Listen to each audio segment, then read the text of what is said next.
आज या शिवतीर्थावर विराट सभा होती आहे. खरं म्हणजे या शिवतीर्थाचं आणि शिवसेनेचं अतूट नातं आहे. आता महायुतीचंही अतूट नातं आहे. इथे समोरच आपलं दैवत बाळासाहेबांचं स्मृतिस्थळ आहे. मागे ज्यांनी आपल्याला संविधान दिलं, बाबासाहेबांची चैत्यभूमी आहे. इकडे सावरकर स्मारक आहे. या तिन्ही महापुरुषांच्या साक्षीनं ही आज इथं विराट महासभा होती आहे. आणि खऱ्या अर्थाने शिवतीर्थावरची ही प्रचार सभा नाही, तर परिवर्तनाची नांदी आहे, बदलाची नांदी आहे, असं म्हटलं तर वावगं ठरणार नाही. काल इथं एक सभा झाली, त्यात नेहमीचेच शिव्याशाप, टोमणे, टीका करून गेले. आता त्याची आम्हालाही सवय झाली आहे, तुम्हालाही सवय झाली आहे. त्यांच्याकडे मुद्देच नाहीत, त्यामुळे बोलणार काय. मात्र आपली ही सभा कुणालाही उत्तर देण्यासाठी नाही, तर गेल्या 3-3.5 वर्षामध्ये महायुतीने केलेल्या कामाचा, मुंबईसाठी केलेल्या कामाचा लेखाजोखा आणि पुढच्या 5 वर्षात आम्ही काय करणार आहे ते सांगण्यासाठी ही सभा आहे. विकासाचा अजेंडा घेऊन आम्ही पुढे जातोय. तुम्हाला माहित आहे, या आरोपानं मी कधी आरोपाने उत्तर दिलं नाही, टीकेला टीकेने उत्तर दिलं नाही. मी नेहमी आरोपाला कामातून उत्तर दिलं आणि कामातूनच उत्तर देतो. आता भावनेचं नाही, तर विकासाचं राजकारण या ठिकाणी लोकांना अपेक्षित आहे आणि आम्ही तेच केलं आणि तेच करणार. भावनेचं नाही तर विकासाचं राजकारण. विकसित भारत, विकसित महाराष्ट्र आणि विकसित मुंबई हे बाळासाहेबांचं स्वप्न होतं. ते स्वप्न आपण साकार करतोय, ती जबाबदारी आम्ही घेतलेली आहे. मुंबई महाराष्ट्राचा मानबिंदू आहे. ही देशाची आर्थिक राजधानी आहे. आर्थिक राजधानी ती असली पाहिजे आणि आर्थिक राजधानी सारखीच ती असली पाहिजे आणि दिसलीही पाहिजे. हे आम्ही महायुतीने ठरवलेलं आहे. आणि म्हणून बाळासाहेबांचे विचार आणि आदरणीय देशाचे लोकप्रिय यशस्वी प्रधानमंत्री मोदीजींचं विजन घेऊन आपण पुढे चाललोय. मुंबईच्या सर्वांगीण विकासासाठी अहोरात्र आपण काम करतोय आणि म्हणून यापुढे देखील फक्त विकास, विकास आणि विकास हाच अजेंडा आहे आपला. काही लोकांना फक्त निवडणूक आली की मराठी माणसाची आठवण येते. एरवी ही मंडळी मराठी माणसाकडे ढुंकूनही पाहत नाहीत आणि त्यांना मराठीसाठी काही करावं असं वाटतही नाही, वाटलंही नाही. मी मागेही म्हणालो होतो, दिवसभर नेटफ्लिक्स आणि जमेल तेव्हा पॉलिटिक्स एवढाच त्यांचा इंटरेस्ट आहे. आणि म्हणून 5 साल घर में और चुनाव आया तो मुंबई खतरे में, अशा प्रकारचं नेहमीच पालपूज जे आहे ते लावतात. अरे मुंबई काय रेल्वेचा डबा आहे, कुठेही काढला आणि कुठेही जोडला असं होत नाही. मराठी माणसाची आजची जी अवस्था आहे, हेच लोक जबाबदार आहे. मगाशी रामदास भाईंनी, अमित साटम यांनी आपल्या भाषणात ते सांगितलं आहे. तुम्हीच म्हणताय ना मराठी माणसाचं अस्तित्व धोक्यात आलंय. तुमच्याच काळात मराठी माणूस मुंबई बाहेर फेकला गेला. महापालिकेत तुमची 25 वर्ष सत्ता होती, मग हे कुणाचं अपयश आहे सांगून टाका. सत्तेत असताना मराठी माणसासाठी, मुंबईसाठी तुम्ही काय केलं ते सांगा. ही मराठी माणसाची शेवटची लढाई आहे असं इमोशनल भाषण काही लोकांनी केलं. पण मराठी माणसाचं अस्तित्व कधी धोक्यात नव्हतं, आजही नाही आणि उद्याही ते धोक्यात राहणार नाही. तुम्ही त्याची चिंता करू नका. तुमचं अस्तित्व धोक्यात आलंय, तुमचं राजकारण मात्र धोक्यात आलंय. परंतु मराठी माणसाचं हित जपायला, मुंबईचं हित जपायला आम्ही समर्थ आहोत. देवेंद्रजी इथे आहेत, मी इथे तुमच्या समोर आहे आणि मराठी माणूस आमच्या सोबत आहे. मराठी माणूस, मराठी माणूस, मराठी माणूस. अरे एकनाथ शिंदे का मराठी नाही? देवेंद्र फडणवीसजी काय मराठी नाहीत? मराठी माणसासाठी काय केलं ते सांगा. आज मी पुन्हा सांगतो, मुंबईतली मराठी माणसाचं महत्व कधी कमी होणार नाही आणि त्यासाठी येणारा महापौर महायुतीचाच असेल आणि मराठीच असेल. मुंबईवर युतीचा भगवा फडकणार, महायुतीचा भगवा फडकणार. ही काळ्या दगडावरची भगवी रेघ आहे, लिहून ठेवा तुम्ही. खर तर यांच्यामुळेच मुंबईकर मुंबईच्या बाहेर गेला. इकडे वसई, विरार, नाला सोपारा, इकडे बदलापूर, अंबरनाथ, वांगणी इकडे गेला. ह्या तुमच्यामुळे गेलाय का? यांच्यावर जाण्याची वेळ आली आणि म्हणून यांना पुन्हा सन्मानाने मुंबईकर जो बाहेर गेला त्याला पुन्हा मुंबईत आणण्याचं काम ही महायुती केल्याशिवाय राहणार नाही. अशा प्रकारचं काम आम्ही करतोय.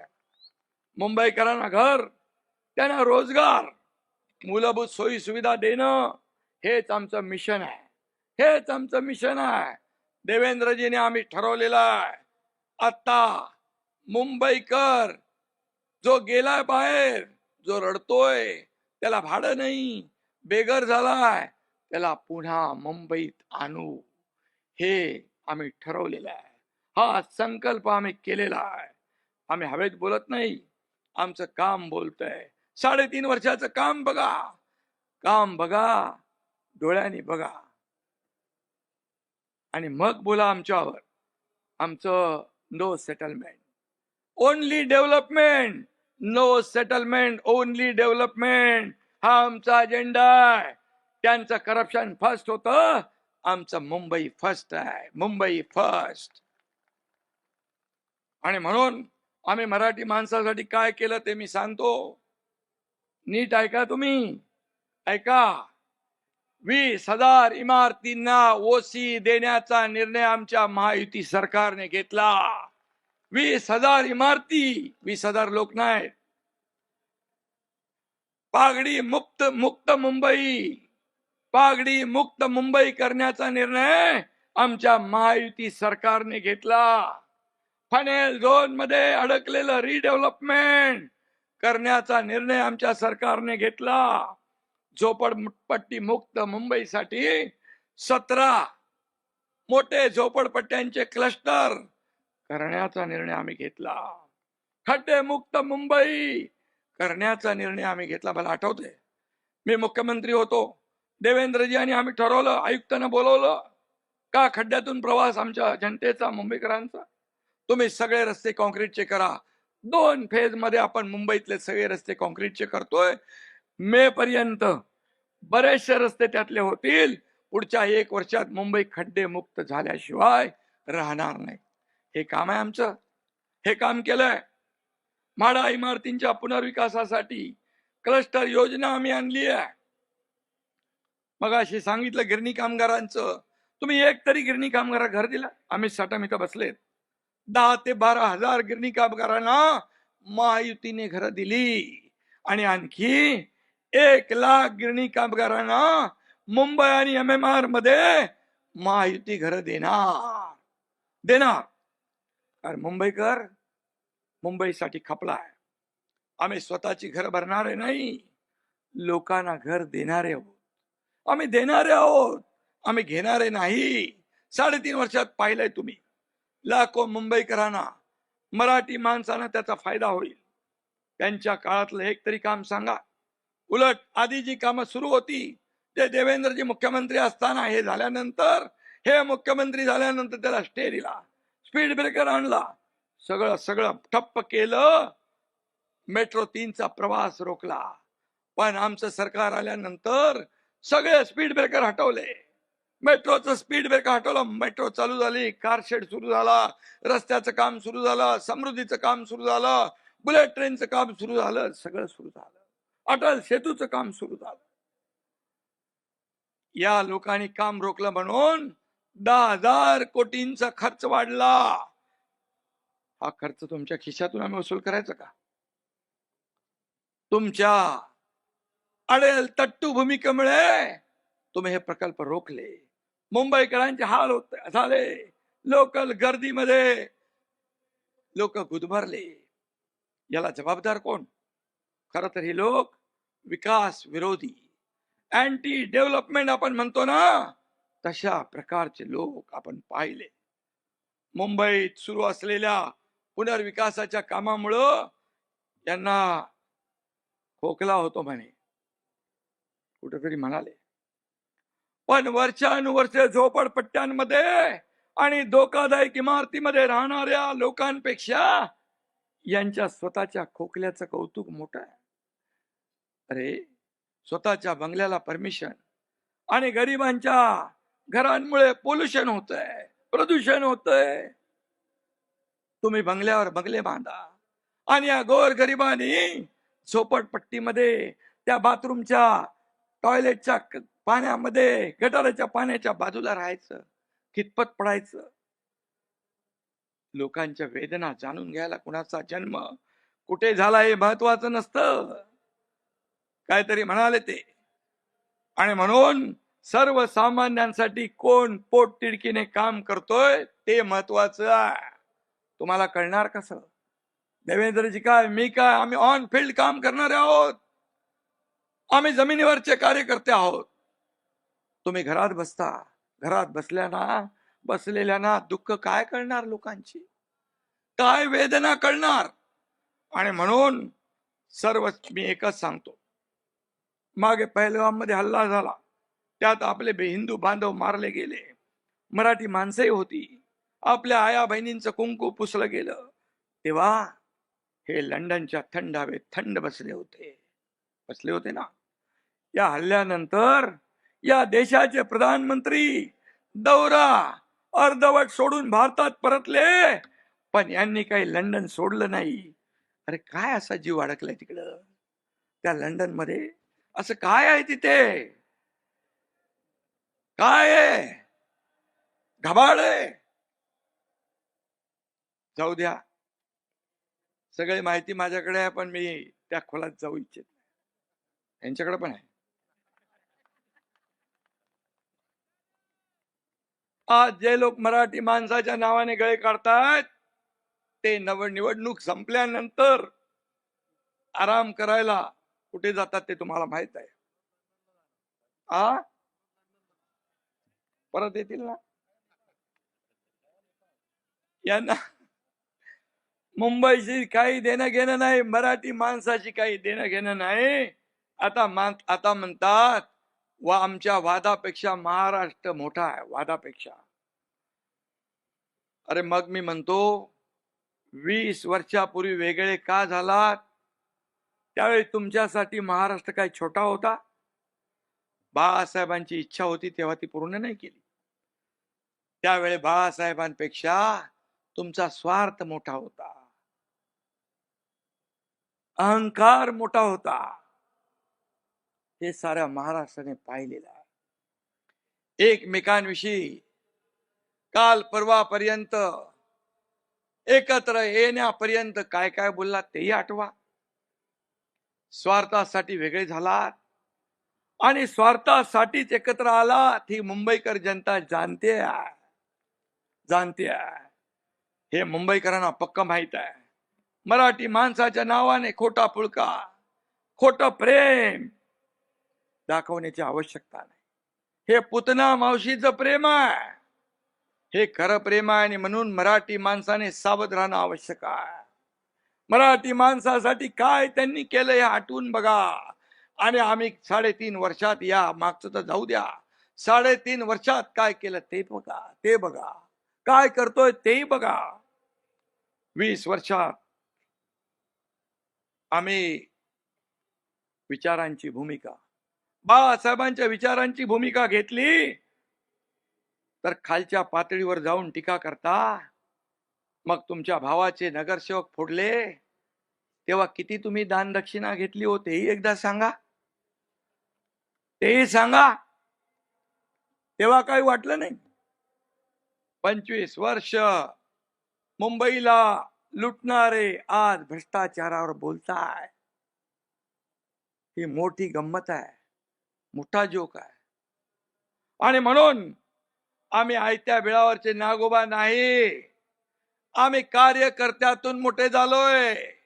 कार्यकर्ता काम करून करून या ठिकाणी मोठा झालेला आहे. आम्ही तुमचं काय जाताना घेऊन गेलो नाही. आम्ही मंत्रीपद सोडून गेलो, सत्तेवर पाणी सोडून गेलो, असं एक तरी उदाहरण महाराष्ट्राने देशात दाखवून द्या. आणि आमचं सरकार स्थापन झालं, युतीचं गठबंधनचं सरकार स्थापन झालं. तुम्हीच आम्हाला दूषण देता. मगाशी रामदासबाईंनी सांगितलं, मी त्याच्यावर बोलत नाही, पण मराठी माणसाच्या आणि भारतीय जनता पक्षाच्या पाठीत खंजीर खुमसण्याचं काम तुम्ही केलं. मराठी माणसाने, मुंबईने, महाराष्ट्राने मॅन्डेट दिलं होतं शिवसेना भाजपा युतीचं, ते तुम्ही तोडलं. आता महायुतीने केलेली कामं चोरणारी कामचोर टोळी आता नवीन सुरू झाली आहे, सक्रिय झालेली आहे.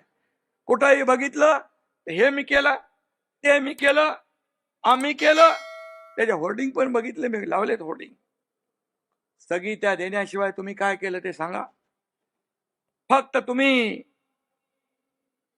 काहीच करून दाखवलं नाही, फक्त तुम्ही खाऊनच दाखवलं. कोणी कोविड रुग्णांची खिचडी ले पैसे खाऊन दाखवले, बॉडी बॅग मधले पैसे खाऊन दाखवले, कोविड सेंटरचे पैसे खाऊन दाखवले, मिठीच्या गाळ खाऊन दाखवला. अरे रस्त्यावरचं डांबरही खाल्लं. मराठी माणसा, मराठी ठेकेदारांना ब्लॅकलिस्ट करण्याचं पापही तुम्ही केलं. मुंबईची मोकळी मैदान आणि भूखंड कोणी कुणाच्या खिशात आणि घशात घातली तेही बघा, आठवा. रस्त्यावरचे काम करणाऱ्या कंपनीला, पेंग्विनचं कोणतं नाव घेतलं, ती कंपनीला दिलं. बोरिवलीच्या कपडे व्यापाऱ्याला ऑक्सिजन प्लांट उभारण्याचं काम दिलं. वा रे वा. कोण आहे तुमचा लाडका रोमिल छडा? मराठी मुलांनी यांच्यासाठी करायचा राडा आणि टेंडर घेणार यांचा रोमिल छडा. असं कसं होईल? जिथे टेंडर तिथे सरेंडर, ही यांची नीती आहे. जिथे नाही कमिशन तिथे स्पीड ब्रेकर, ही यांची नीती आहे. कसं चालणार? करून दाखवल्यासारखी होर्डिंग लावली ना, आता खाऊन दाखवलं त्याची होर्डिंग पण लावून टाका. काय काय खाल्लंय ते दाखवा त्याच्यावर. हा माझा सवाल आहे. कोविड मध्ये काम केलं म्हणून स्वतःची पाठ थोपटून घेतली, घ्या. पण तुम्ही घरात होतात, आम्ही रस्त्यावर होतो, पीपी किट घालून फिरत होतो, हॉस्पिटलमध्ये सगळ्यांना दिलासा देत होतो, लोकांना भेटत होतो. तुम्ही काय करत होता? लोक मरत होती कोविड मध्ये, तुम्ही पैसे बनवत होता. यापेक्षा दुसरं काय पाप असू शकतं? आणि म्हणून पैशासाठी मुंबईच्या लोकांच्या जीवाशी खेळण्याचं काम केलं. किती किस्से वाचवायचे, जाऊ दे, ते किती किस्से वाचायला गेलो तर रात्र पुरणार नाही. आम्ही सत्तेवर येतात कोस्टलच्या कामाला गती दिली. त्यावेळेस मला आठवतंय, मी देखील देवेंद्रजींच्या सरकारमध्ये मंत्री होतो. सर्व परवानग्या आणण्याचं काम मुख्यमंत्र्यांनी केलं. केंद्राच्या परवानग्या राज्याचं तर आम्ही दिल्या, पण मुंबई महापालिकेच्या परवानग्या पण 3-3 वर्ष लटकवल्या होत्या. तेव्हा काय बघितलं तुम्ही? त्याचबरोबर फंजिबल FSI देण्याचा निर्णय अगोदरचा होता, पण त्याच्यातून येणारे पैसे या अशा प्रकल्पांना लावता येतील, वापरता येतील, हे आपल्या सरकारने निर्णय घेतला. हे आमच्या सरकारने निर्णय, परवानग्या पण आणल्या, पैसे पण आणले. 20,000-25,000 कोटी फंजिबल FSI मधून. मग तुम्ही काय केलं? अरे भूमिपूजनाला देखील साध्या भूमिपूजनाला लपून छपून केलं. ज्या मुख्यमंत्र्यांनी हे सर्व घडवून आणलं त्यांनाही बोलवण्याचं औदार्य दाखवलं नाही. हा केवढा कद्रूपणा आहे. आणि म्हणून आम्ही जाऊ देते. नरिमन पॉइंटचा माणूस बांद्र्याला 15 मिनिटात पोहोचतोय कोस्टल रोड मुळे. हा कोस्टल रोड आम्ही विरार पर्यंत नेणार आहोत. वर्सोवा ते भाईंदर, भाईंदर ते विरार. मुंबई 40 मिनिटात विरार पर्यंत, 15 मिनिटात बांद्र्यातून नरिमन पॉइंट. गेम चेंजर प्रकल्प आहे. मुंबई ईस्टर्न फ्रीवे सुद्धा ठाण्यापर्यंत आम्ही वाढवतोय, एलिव्हेटेड करतोय. मेट्रोच्या कामाला तुम्ही दिलेली स्थगिती उठवली. मगाशी मी सांगितलं, लाखो लोक आज प्रवास करतायत. ठाणे, बोरिवली, गोरेगाव, मुलुंड, ऑरेंज गेट ते नरिमन पॉइंट असे भुयारी रस्ते, यामुळे मीरा भाईंदर, ठाणे असा आउटर रिंग रोड तयार होतोय, मुंबईशी जोडला जातोय. त्यामुळे वाहतुकीवरचा ताण कमी होईल. विक्रोळी, कोपरखेरणे, महापे, दैसर ही एक सगळी कनेक्टिव्हिटी तयार होते. MMR क्षेत्रात देखील लास्ट माइल कनेक्टिव्हिटी मिळाली पाहिजे म्हणून पॉट टॅक्सीचा देखील आम्ही उपक्रम सुरू करतोय. मुंबई ते नवी मुंबई विमानतळ मेट्रोने जोडतोय. काही मिनिटात मुंबईच्या एका टोकापासून दुसऱ्या टोकापर्यंत पोहोचता येईल.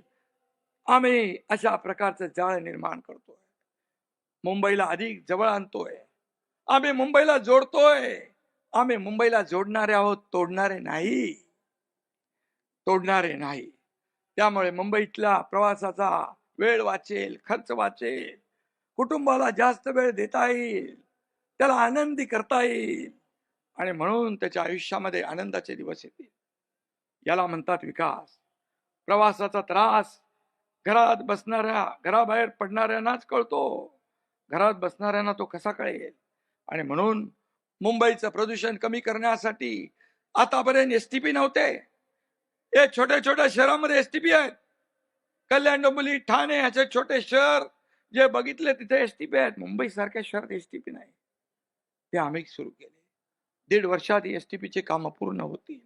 प्रदूषण कमी होईल. समुद्रात काळं पाणी, प्रदूषित पाणी जात आहे, निळं शार समुद्र होईल. हे आम्ही करतोय. रेसकोर्स येथे 300 एकराचा मोठा सेंट्रल पार्क उभा करतोय. मोठा ऑक्सिजन पार्क, 25 एकर जागा आम्ही महालक्ष्मी रेसकोर्स मधून घेतली आणि कोस्टल रोडचं 170 असं अंडरपास करून एकत्र जोडतोय. हे आमचं काम आहे. मुंबईकरांना कुणाच्या टोमणे मारण्यामध्ये इंटरेस्ट नाही. माझ्या आयुष्यात काय बदल होतोय, माझा प्रवास कसा सुकर होतोय, याला प्राधान्य मुंबईकर देणार. आम्हालाही काय मिळालं यापेक्षा आम्ही मुंबईला काय देणार याच्यात आम्हाला इंटरेस्ट आहे. मुंबईच्या पायाभूत सुविधांसह या शहरात रोजगार वाढला पाहिजे. आपल्याला मुंबईला फिनटेक कॅपिटल करायचं आहे. प्रधानमंत्री नरेंद्र मोदीजींनी तो निर्धार केला आहे. त्याचं प्लॅनिंगही सुरू आहे. मुख्यमंत्री दररोज बैठका, वेळेवर बैठका घेत आहेत. या मुंबईला आर्थिक देशाची राजधानी आहे. जगभरातले लोक येतात आणि म्हणून global financial hub, fintech capital हे सगळं करतो आपण. देशाला आर्थिक महासत्ता व्हायचं असेल त्यात मुंबईच्या विकासाचा महत्वाचं योगदान आवश्यक आहे. हे प्रधानमंत्री स्वतः सांगतात. मोदीजींनी या मुंबईला महाराष्ट्राला 10 वर्षात 10 लाख कोटी दिले विकासाला. 10 लाख कोटी. काय दिलं? तुमच्या काळात तर काय मागायलाच गेले नाही. एवढा इगो होता, एवढा अहंकार होता. त्यामुळे राज्याचं नुकसान केलं. मराठी भाषेला आपल्या मोदीजींनी मराठी भाषेचा दर्जा आम्ही जे इथे निर्णय घेतला त्याला तात्काळ होकार दिला. आणि त्याच मोदीजींवर खालच्या पातळीवर तुम्ही टीका करताय. ज्यांनी बाळासाहेबांचं स्वप्न पूर्ण केलं, अयोध्येत राम मंदिर बांधलं, 370 कलम, काश्मीरचं मोदीजींच्या मार्गदर्शनाखाली गृहमंत्री अमित भाईंनी केलं, त्यांना तुम्ही शिवाय देता? थोडी तरी जनाची नाही तर मनाची. ठीक आहे, 76,000 कोटींचं बंदर आपल्याला पालघरला दिलं, तो विकासही तुमच्या डोळ्यात खुपतोय. आणि म्हणून 10 वर्षात प्रकल्प महाराष्ट्रात येत आहे. महाराष्ट्राच्या ग्रोथ इंजिनला वेग येतोय. आता मुख्यमंत्री दावोसला जाणार आहेत. मी जेव्हा दावोसला गेलो तेव्हा परदेशी गुंतवणूक मोठ्या प्रमाणात, जेव्हा मुख्यमंत्री मागच्या वेळेस गेले तेव्हा देखील परदेशी गुंतवणूक, आता देखील मोठ्या प्रमाणात परदेशी गुंतवणूक येईल, रोजगार मिळेल. हे आमचं काम आहे, हे आमचं काम आहे. काम बोलतंय. आणि म्हणून जेव्हा प्रकल्प येत नाही तेव्हा महाराष्ट्र अन्याय होतो म्हणता, आणि प्रकल्प झाले आले तर मुंबई तोडण्याचा डाव असं म्हणता. असं रडगाणं नेहमी तुम्ही गाता. तुमची दुटप्पी भूमिका लोकांना समजली आहे. महाविकास आघाडीच्या काळात महाराष्ट्रात एकही उद्योग आला नाही. महाराष्ट्र FDI मध्ये 3रा क्रमांकावर होता. गुजरात, कर्नाटक आपल्या महाराष्ट्राच्या पुढे होता. पण आपलं महायुतीचं सरकार आल्यानंतर महाराष्ट्र पुन्हा 1 नंबरला आला. आणि तुमच्या राजकारणापेक्षा महाराष्ट्र मोठा आहे म्हणताना मग महाराष्ट्राला 1 नंबर करण्यासाठी, 1 नंबर करण्यासाठी तसं वागून तरी दाखवा. कालच आमचा वचननामा प्रसिद्ध केला. लाडक्या बहिणींना BST मध्ये 50% सवलत देण्याचा निर्णय आपल्या सरकारने घेतला. लाडक्या बहिणींना 5 लाख रुपये बिनव्याजी कर्ज देण्याचा निर्णय घेतला. खूप निर्णय घेतले, त्याच्यामध्ये मी जात नाही, वचननामा आहे. माझ्या लाडक्या बहिणींना 1,500 रुपये देऊ नका म्हणून निवडणूक आयोगाकडे हेच काँग्रेस महाविकास आघाडी गेली आहे. त्यांना आमच्या लाडक्या बहिणी बरोबर जोडा दाखवतीलच, जसा विधानसभेत दाखवला. त्यांनी खोडा घातल्याबरोबर 232 नंबरचा जोडा माझ्या लाडक्या बहिणींनी त्यांना दाखवला आणि घरी बसवून टाकलं. आणि म्हणून हे कसले भाऊ, हे दुष्ट सावत्र भावानं या लाडक्या बहिणी 15 तारखेला त्यांची जागा दाखवल्याशिवाय राहणार नाही. नवी काय उद्योगपतीच्या नावाने फेक नरेटिव्ह सुरू आहे. किती बोलले काय माहित नाही. त्यामध्ये धारावी पुनर्विकासाचा प्रकल्प अदानी कुणी दिला? सेकलिंगचा रद्द करून कुणी दिला अदानीला? नवी मुंबईचं एअरपोर्ट कुणी दिलं? तेव्हा मुख्यमंत्री कोण होतं हे पण बघा. त्याचबरोबर तुम्हाला ज्यांना द्यायचं काम होतं त्यांना देऊन झालं. सत्तेत असताना एक भूमिका, सत्तेतून उतरल्यावर दुसरी भूमिका. अचानक युटर्न कशासाठी? जागा दिल्या आमच्यावर आरोप करता. मग मला सांगा, मुंबईची मोकळी मैदान आणि भूखंड कोणी दिले? या उद्योगपतींचे संबंध, चांगले संबंध कुणाकुणाबरोबर आहे? 2 वर्षापूर्वी मुख्यमंत्री महोदयजी कलानगरला कुणाच्या घरी गेले? 1.5-2 तास बंद दाराआड चर्चा केली. कुणाबरोबर केली? तेच उद्योगपती शिवाजी पार्कला जेवायला गेले की नाही? त्याचे फोटो आहेत आपल्याकडे. ही कसली डिनर डिप्लोमसी? कंटेनर तुमच्या यार्डात पोहोचले नाही का? तुम्हाला समजलं नाही वाटतं? जाऊ, ठीक आहे. अरे आमच्यावर कसले आरोप करता? हे समोर आहे, ये जनता है, सब जानती है. म्हणून ज्यांची नावं घेता त्यांना घरी जेवायला बोलवता, बोलवा, काही प्रॉब्लेम नाही आहे. तुमची मुलं त्यांच्या लग्नात नसतात. कळू द्या लोकांना कोण कुणाचा दोस्त आहे. तुमचे नकाशे बघून शेजारी बसलेले बिचारे जयंतराव कावरे बावरे झाले मुख्यमंत्री महोदय. त्यांना कळेच ना काय चाललंय, का अगोदर काय परिस्थिती होती, नंतर कशी झाली. ये पब्लिक है, सब जानती है. आणि मी सांगतो, जब चाहिए हरी पत्ती, जब चाहिए हरी पत्ती तब याद आते उद्योगपती. असं यांचा स्वभाव आहे. आणि म्हणून आमच्यासाठी उद्योगपती नाही, उद्योग तर आलेच पाहिजे, पण मुंबई फर्स्ट आणि मुंबईकर फर्स्ट, हीच आमची भूमिका आहे. राज्यात उद्योग यायला पाहिजे, मराठी उद्योजक निर्माण व्हायला पाहिजे. यासाठी तुम्ही कधी प्रयत्न केले का? ते पण मराठी माणसाला एकदा सांगून टाका. मराठी तरुणाच्या हातात उद्योग देण्याऐवजी तुम्ही दगड देताय. कसली नीती आहे तुमची? मुंबईकडे फक्त सोन्याचं अंड देणारी कोंबडी म्हणून तुम्ही पाहिलं, आता सोन्याची अंडी देणारी कोंबडी कापायला तुम्ही निघालात. मुंबईकर सुज्ञ, मुंबईकर तुमच्या भूलथापानं बोलणार नाही. आणि मुंबईकर आता तुमच्या खोट्या प्रचाराला भुलणार नाही, भावनेच्या राजकारणाला बळी पडणार नाही. मी पुन्हा एकदा सांगतो, कोणी माईकाला आला तरी मुंबई महाराष्ट्रापासून कोणी तोडू शकणार नाही. आणि म्हणून आपल्याला मुंबईला अधिक गतिमान समृद्ध करायचं आहे. येणाऱ्या 15 तारखेला धनुष्यबाण आणि या कमळ या निशाणी समोर आपल्याला बटन दाबून महायुतीच्या सर्व उमेदवारांना विजयी करायचं आहे. ही विनंती आपल्याला करायला आलोय. आणि मुंबई महापालिकेवर महायुतीचाच भगवा फडकणार. आणि पुन्हा एकदा सांगतो, मुंबईचा महापौर मराठीच होणार. जय हिंद, जय महाराष्ट्र. मराठी बातम्यांसाठी जनमत लाईव्हला लाईक करा, सबस्क्राईब करा आणि बेल आयकॉनला दाबायला विसरू नका.